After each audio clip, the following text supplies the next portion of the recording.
Hey guys! ఈరోజు full వర్షం పడుతుంది. నాకు ఇంకా వేడిగా ఏదైనా తినాలనుకుంటే ఇంక నేను ఆమ్లెట్ తిందామని చెప్పేసి డిసైడ్ అయ్యాను.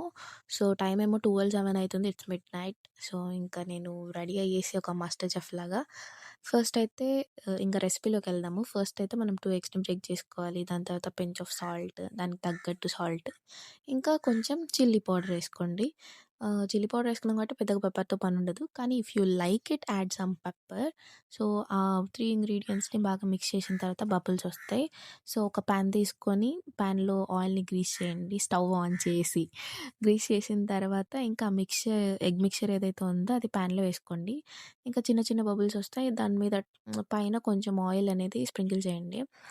ఒక 1 మినిట్ తర్వాత ఆహ్, పైన ఎక్స్‌ట్రా మసాలాస్ ఇప్పుడు నాకైతే నా ఫేవరెట్ మసాలాస్ అవి నేను ప్రతి దాంట్లో వేసుకుంటాను కాబట్టి ఆబ్వియస్లీ నేను దాంట్లో వేస్తాను. ఇఫ్ యూ లైక్ ఇట్ మీరు కూడా వేసుకోండి. నేనైతే గరం మసాలా అండ్ చాట్ మసాలా వేసుకున్నాను.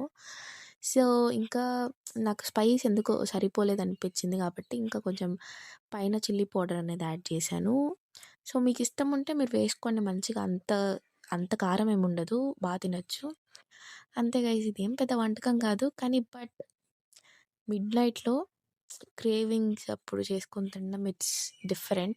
సో, స్మెల్ బావుంది. మనం దీంతో పాటు స్ప్రైట్‌తోని సర్వ్ చేసుకుంటే సూపర్‌గా ఉంటది. For more videos please do like, share and subscribe to my YouTube channel. Bye.